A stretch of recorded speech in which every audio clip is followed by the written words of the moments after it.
De volta, Brasil Cristão ao vivo para todo o Brasil. Minha gente, agora eu vou falar uma coisa que eu vou dar um super recado para você.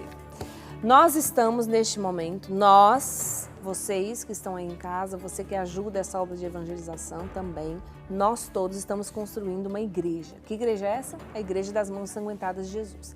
E nós fizemos toda a parte da laje, piso, e estamos na última parte da laje, piso. Você tá vendo esse QR Code aqui, ó? Do ladinho aqui, ó? Tá vendo? Nossa, esse QR Code. Agora eu sei que é com a mão direita que eu tenho que fazer. Eu fiquei treinando. Ó, é aqui. Ó, o QR Code. Então é o seguinte, para essa última etapa, a gente vai gastar muito mais cimento, muito mais ferro, muito mais tudo. Por quê? Porque é a parte mais reforçada, onde vai ficar o altar, né? Onde vai celebrar o sacrifício. É a parte mais importante.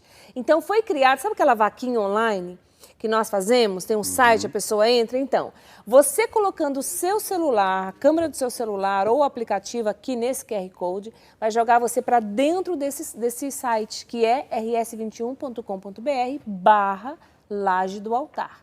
Lá tem desde um valor bem pequenininho até um valor bem grandão, dependendo do que cabe aí no seu bolso, para você ajudar nesta construção. Então, nós estamos convidando você a acessar rs21.com.br/laje do altar ou usar o QR Code que ele já te joga lá para dentro. Você escolhe qual que você quer doar, qual o valor que fica bem para você, confortável. Quem tem pouco doa pouco, quem tem muito doa muito. E a gente vai assim construindo a Igreja das Mãos Ensanguentadas de Jesus. Combinadinho? Fechou? Então tá bom. Gente, tem participação no nosso WhatsApp, tem uma pergunta. Vamos trazer então a participação para a gente continuar aqui o nosso tema. A Tânia Sintra, qual a sua opinião sobre alguns padres que não são simpáticos à RCC? Nenhum padre é obrigado a ser simpático à ARCC. Explica, padre. Agora, o padre, ele deveria compreender a legitimidade dos dons do Espírito Santo. A minha preocupação é muito mais com o que está na sua perspectiva ao fazer a pergunta do que no padre que não tem afinidade. Se você associa os dons carismáticos imediatamente com RCC, então há um equívoco também na sua percepção, né? Eu vou dizer uma frase aqui que pode escandalizar muitos, mas eu vou dizer. Diga. O que eu acho de padres que não têm... Como é que foi a expressão que ela usou? Simpatia. Simpatia, então, que não são simpáticos à RCC. Ora, eu sou um padre que não sou simpático à RCC. Mas, padre Douglas, o senhor ora em línguas? Mas o senhor crê nos dons? Então, mas quem determinou que os dons são propriedade do movimento RCC? Ninguém determinou isso. Nem a RCC, inclusive. A RCC é um movimento eclesial, é uma expressão carismática dentro da igreja. Existem várias outras. Por exemplo, nós estamos aqui na TV Século XXI, na Associação do Senhor Jesus.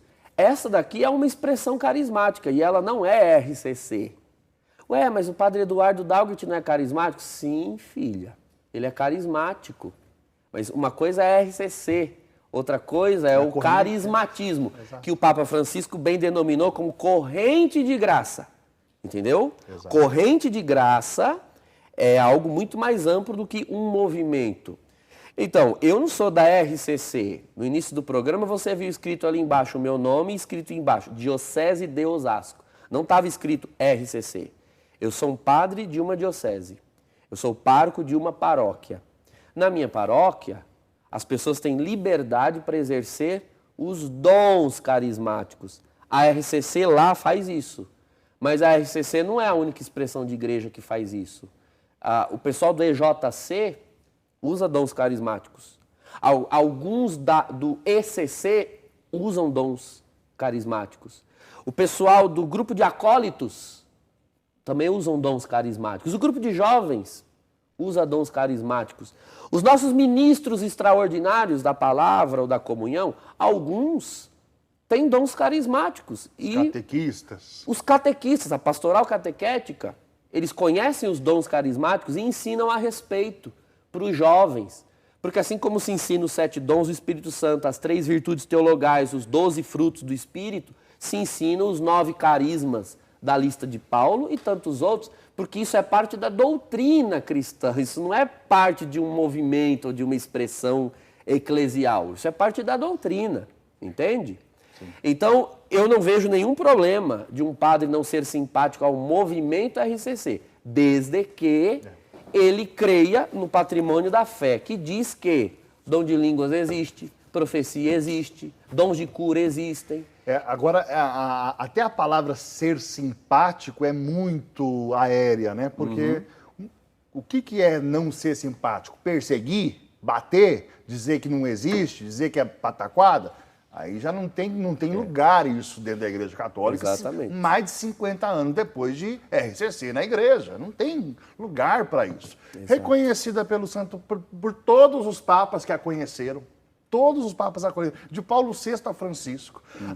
A maior parte dos episcopados no mundo inteiro já se pronunciou favorável à RCC. Né? Então, assim, sabe, os padres lá da década de 70 olhar estranho, estranho isso daí. Olha, a gente até compreende. Isso. Em 2020, amigo, lamento, aí já é uma ignorância que não sei o que dá para fazer. Né? É verdade. Vamos seguir então aqui, vamos falar então da RCC enquanto corrente de graça, da renovação carismática do Espírito Santo na nossa igreja, lá atrás, mais atrás, lá na era patrística. E diga-se de passagem, não era uma renovação, porque lá... Era a renovação. Estamos falando da origem. Exato. Você tem uma renovação quando a origem se perde, aí você renova. Lá não era renovação. Era o novo de Deus, era o novo, não o renovo. Era o novo no seu início. Exatamente. Né? Era o novo no seu início. Então, houve, como eu disse no bloco anterior, essa descredibilização para com profecias, né, e línguas. Isso não se estendeu a outras manifestações. Nós temos muitos relatos ainda do século III e IV de curas, milagres, porém agora alcançados, buscados por uma outra via, muito mais pela via litúrgica, muito mais pela via espiritual ordinária, ou seja, na oração privada. Você já tem relatos na igreja primitiva de pessoas que buscavam a cura física ou milagres, recorrendo à intercessão dos mártires, não é? Dos santos. Então, essa também é uma via carismática, porque receber curas, né? Receber o dom da cura, não é só o dom de orar por cura, mas receber a cura enquanto dom, enquanto presente de Deus. Então você começa a perceber, já no início da igreja, esse aspecto, vou usar uma linguagem mais nossa aqui da América Latina, né? Esse aspecto devocional, né? Começa a surgir aquela reverência pelos heróis na fé. A doutrina da comunhão dos santos sempre existiu na igreja, então já se começa a obter, né? Eu me lembro agora de um relato em que, agora eu não me lembro a ordem certa das santas, cronologicamente. Eu não sei se foi Santa Luzia que alcançou uma graça pela intercessão de Santa Águida, ou se foi Santa Águida que conseguiu uma graça pela intercessão de Santa Luzia. Eu acho que foi Santa Luzia que peregrinou ao túmulo de Santa Águida e conseguiu um grande milagre em favor da sua família. Então veja, já existia isso na igreja primitiva, de busca por curas, busca por milagres, por outros meios que dão imposição de mãos e a efervescência carismática. Agora, mesmo com essa queda de credibilidade na profecia, você tem a efervescência, principalmente de dons de línguas, ainda existindo em alguns lugares. Porque veja, Drica e Fernando, nós estamos falando de um período da igreja em que não era tranquila a sinodalidade, como nós falamos. Ou seja, o que acontece num lugar, automaticamente é sabido por todos. O montanismo, ele começa onde hoje é uma região da Turquia. Então, talvez você que está em casa não tenha muito assim mentalizado o mapa, né? Geograficamente, no mundo antigo, Turquia, de Argélia que é norte da África, hoje a Argélia é muçulmana, mas naquele período aquilo tudo era cristão. Há uma distância assim gigantesca. Então, o que começou a ser visto com estranheza e até com perseguição, que foram as profecias e línguas na Ásia Menor, levou assim quase um século para ser sabido no norte da África. Então, quando você vê relatos da liturgia em Hipona, ainda com Agostinho, estou falando do século IV, já estou dando um salto. Já estou falando do fim do século IV para o começo do século V. Ainda havia manifestações de línguas no norte da África. Algo que lá na Ásia Menor já se tinha descartado uns 100 anos atrás. Então, em Corinto, né, na Corinto do século V, você já não tinha as línguas que são citadas na Sagrada Escritura, mas você ainda tinha nas igrejas do norte da África. Porque Santo Agostinho, nos seus escritos, fala inúmeras vezes do que ele chamava de jubilatio, em latim, porque em grego se falava glossolalia, então glossolalia, línguas. E é claro que você tende a ir dando nomes, né, a uma única realidade, ou por afeto espiritual, por mistagogia. Por exemplo, nós chamamos a Eucaristia de tantos nomes: corpo do Senhor, pão dos anjos, pão da vida, cálice da bênção, cálice da salvação. São vários nomes para se referir ao mesmo mistério. Então você tem a glossolalia, dom de línguas, jubilatio, júbilo. Outros termos vão surgir em outras épocas da igreja, inclusive. Mas você ainda tem manifestações carismáticas evidentes.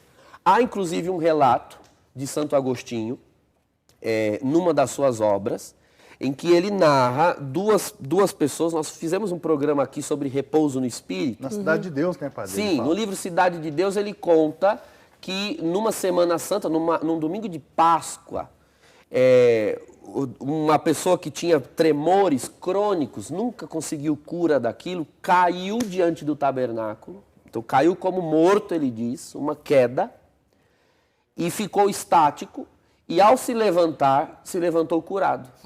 Um evidente indício de repouso no espírito, né, no século V da era cristã. Então não é que essas manifestações são invenções de agora, não. Tanto não são de agora que não demoraram para encontrar aprovação no magistério recente.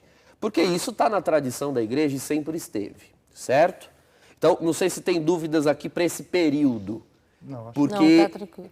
Porque agora valeria a pena, né, falar um pouco dessa transição do século V, né? Na verdade, uma transição longa, porque na história nada se faz da noite para o dia. As coisas levam décadas, séculos, do século IV para o século... do século III para o século V, há uma virada na história da igreja, né? A perseguição aos cristãos começa a cessar, pouco a pouco. No ano 312 é assinado um edito, onde o cristianismo, de perseguido, passa a ser religião oficial. E aqui que está a questão. Houve um ganho com isso, mas houve também um prejuízo. O ganho é que salvou-se muitas vidas. Convenhamos. Né? Não é fácil a perseguição à espada. Os cristãos foram grandes heróis, mas ninguém deve buscar a sua própria morte. Né? A morte, ela sempre é um mal a ser evitado. Então, Constantino, né, naquele período, começa a fazer essa virada. E depois Teodósio ratifica e o cristianismo se torna uma religião oficial. O que foi que aconteceu com isso? Cessou a perseguição, os cristãos começam agora a ter liberdade para desenvolver um culto público, porém, houve um esfriamento no cristianismo urbano, ou seja, nas grandes cidades você tinha, né, Roma, Éfeso, Alexandria, Cartago, todas essas grandes cidades da cristandade primitiva, elas agora podem exercer publicamente a sua fé, só que ao mesmo tempo houve uma entrada, um ingresso de muitos pagãos que não passaram por aquele antigo processo de catecumenato que havia, de evangelização. A pessoa tinha que passar por um processo árduo de conversão, de busca pela iniciação cristã. E ali ela fazia uma experiência profunda do Espírito. Isso começou a mudar. Então passou-se a dar o batismo e a segmentar os sacramentos da iniciação. Nas grandes cidades, então, houve um esfriamento espiritual, não sacramental, não do culto. Isso sempre foi firme na nossa igreja. Mas aquela radicalidade, sabe, de costumes, Sim. de moral e de uma vida mais dedicada à comunhão com Deus, isso começou meio que esfriar e aí houve o que eu chamaria de uma segunda guinada carismática, Exato. que foi o retorno de um estilo de vida que sempre existiu na igreja, mas era praticado isoladamente. Desde o início da igreja, existiam homens e mulheres que faziam a opção de se isolar. Padre, isso nós encontramos no judaísmo, né? Sim, João sim. João Batista, né, viver no deserto Exato. sozinho. Os essênios tinham esse costume. Sim.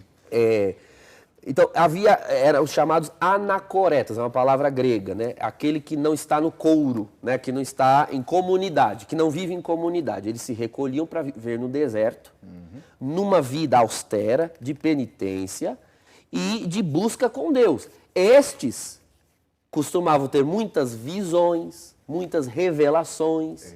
Eles, inclusive, eram chamados pais do deserto, né? Padres do deserto. As pessoas, às vezes, saíam das cidades e caminhavam longas distâncias para encontrar essas pessoas de Deus, para pedir orações, para receber profecias. Então, por exemplo, São Serafim de Sarov, que é já bem no extremo oriente cristão, onde hoje é a Rússia, era muito procurado pelas pessoas nas montanhas, porque era um homem cheio de revelações. Eu estou falando de igreja primitiva.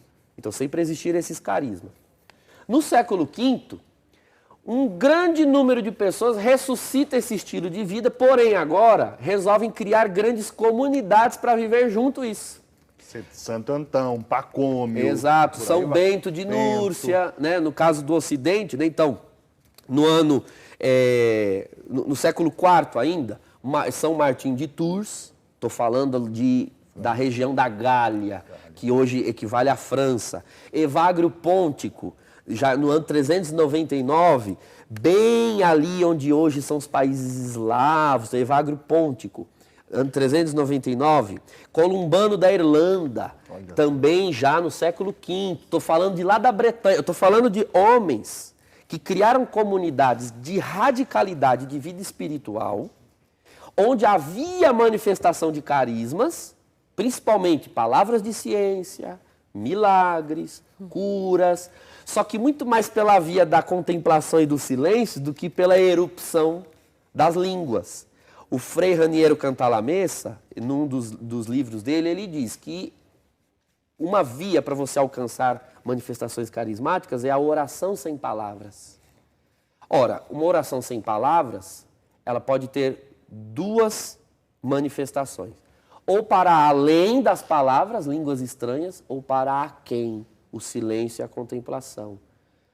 Tanto a oração silenciosa quanto a oração em línguas, elas são as duas faces de uma mesma moeda. Quando não há palavras para orar e clamar e receber e pedir o Espírito Santo. Então, na vida monástica, os dons continuam em evidência, visões, locuções interiores, escuta, revelações, mas agora pela via silenciosa. Então você tem uma via carismática, você tem uma vida carismática pungente aqui. Exato. Só que com uma outra uma outra face. Excelente. Né? A gente fica aqui ó, só bebendo e você em casa. Nós está aprendendo. Gente, anota, tem que ter caderninho para o dia de catequese aqui no Brasil Cristão, né? Para anotar tudo que o Padre Douglas vai falando. Tem que ter caderninho. Ufa, Lelê! Nós estamos caminhando pela história, não é? Vendo a via carismática da igreja, que coisa mais linda. E você aí em casa acompanhando tudo isso e vendo, nossa, né? Agora sim eu estou abrindo meus olhos, estou entendendo o que é essa renovação no Espírito, o que é a ação do Espírito Santo na igreja, que sempre esteve conosco. Nós vamos fazer um intervalo e nós já voltamos. Aproveita o intervalo para ligar para a gente aqui, tá bom? Já, já.